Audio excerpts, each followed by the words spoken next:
Yes, they will pass. Civil War in 24 tweets. Written by Xavier Marcé. To all of you who never lose hope, despite believing that you have everything against. Prelude.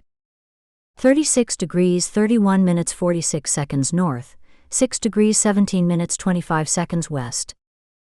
Cadiz Conference Center. Headquarters of the Constituent Assembly of Cadiz, Truth Commission. 9:30 Greenwich Mean Time +1, Friday, November 22, 2024. I can perfectly feel my heartbeat pulsing harder and harder in my chest. I try to control my nerves as the assistants make my way to the stage where the main speaker's lectern of the Palacio de Congresos de Cadiz is located. Before me, I sense that there are more than 300 people. I can't see them well because of the spotlights that illuminate everything. I have to cover my eyes momentarily with the hand with which I hold the heavy folder of documents.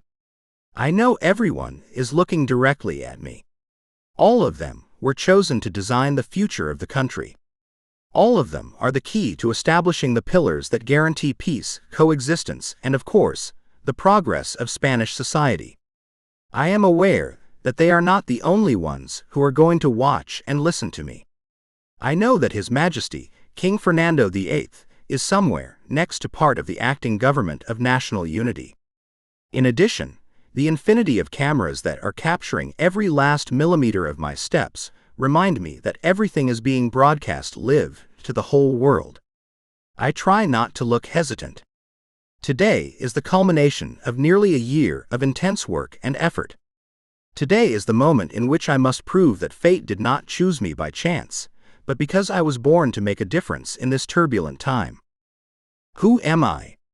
I would like to say that a normal person who appreciates his family, even if I have not been able to form one of my own.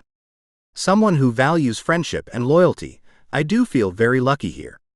I don't have many friends, but the ones I do have are the ones who have always been with me through the bitters with the sweets.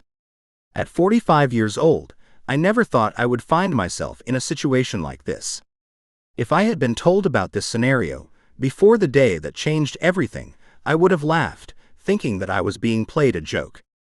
As a journalist by profession and above all, by vocation, I was in a moment of crisis just before it happened. Just a year earlier, I had been fired from the media outlet where I worked. Actually, they had done me a favor. I had been depressed for a long time, feeling like I was suffocating, with a job that had nothing to do with my youthful dreams and aspirations. I can remember my time in college, when I truly believed in the function and purity of journalism. All of my dreams withered shortly after entering professional reality, of course. I discovered that journalism, as such, had ceased to exist in the media. These had become companies which depended on advertising, often institutional. Thus, it was impossible for them to be free. They were always subject to the interests of one or the other. And when this was not the case, it was the media itself that used extortion techniques to guarantee financing. More than one entrepreneur will be familiar with being called to offer an interview or report in the newspaper, and then end up clarifying that he had to pay the bill. It was no longer a question of social or journalistic interest, but of seeing how to make more money. I admit that for years I swallowed bile. I made my guts hard. After all, I needed to live too. I had taken out a mortgage to become independent from my parents' house. I had a partner with whom we projected a future together, which included a lot of travel. I have always loved traveling, getting to know other cultures, other realities. My happiest moment was the years I spent as a reporter in Asia, the Middle East, and Eastern Europe. The successive crises came, and everything went wrong. I had to return to Spain, where I had to follow up on political information and information related to the royal house. Immersing myself in the maelstrom of the political parties, their maneuvers and influences demoralized me. In the end, I found myself alone, living only for a job that didn't make me happy. The direct consequence was very personal. I lost my relationship. I admit it, it was entirely my fault. With the stroke of a pen, all those happy plans for travel, coexistence, creating a family vanished. And then the pandemic hit. And paradoxically, it opened my eyes. It did in the bloodiest and most explicit way possible, when I lost my parents to the damn virus. It was then, during confinement, while trying to deal with the pain of loss, that what my subconscious kept denouncing, but which I had actively decided to ignore, was most palpable. I was not happy. I wasn't doing what I had worked so hard for. My dream was to be able to tell stories. Stories of truth, even if they were painful, even if they were disturbing or uncomfortable to the upper echelons. Not only to share those that were of interest at the moment, for the politician or ruler of the day. I admit that on the day of my epiphany, I felt really disgusted. I was disgusted by myself, by the established system, by which I had been a tool to feed it, and, I am sorry to admit, by the society that had allowed us to get to that point. I've already reached the lectern. There's no time to go on rambling. I can feel everyone expectant. I place my folder on the lacquered wood surface. I open it to take out the speech I have prepared, as well as the extracts of my work for the whole year. Actually, I don't need any of that. My memory is excellent, but I still fear that nerves will betray me. I could not accept forgetting any relevant data or details. Yes, I know that the Constituent Assembly has just received a digital copy of our full report, but for most of the world, what will count is what I say now. It is my duty to synthesize in a few hours the work of many months of my team. I breathe in and out deeply. A slight smile appears on my face, which at the moment becomes severe in the face of the transcendental of that moment. I look straight ahead, into the eyes of those who are watching me, with curiosity and expectation. I am looking for a friendly face, someone who will support me, even if it is metaphorical, to be able to face this challenge. I find a wrinkled face. He gives a friendly smile while nodding. It doesn't matter who exactly he is, since everyone there is going to mark a turning point. He gives me the pinch of strength I need to start. Your Majesty, members of the acting government, members of the Constituent Assembly. Just a year ago, I was entrusted with a titanic task. A unique work, in an exercise to search for transparency to facilitate coexistence, which had to be carried out in record time. It had to be ready, before the Spanish people decided their future.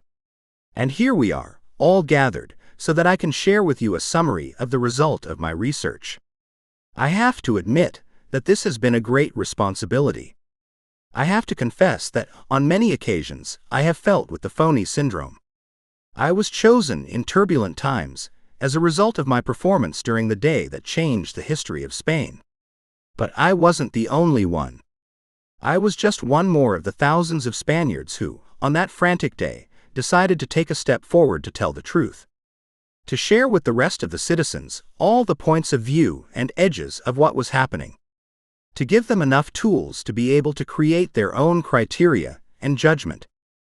I pause to drink some water from the bottle that an assistant has left me. I also want to allow you time to take in what I'm saying. I take a breath again. Of all of them, you decided that it would be me, Juan Vega Rodriguez, who was chosen to bring order to the chaos of that day and the moments before and after. The goal? To offer Spanish citizens the truth. A truth without makeup, without censorship, so that we can heal and close the open wounds. Last November 23, 2023 was the turning point in the history of this country and its society. It was the day on which those who supposedly raised the flag of freedom, progressivism and democracy put everything at risk.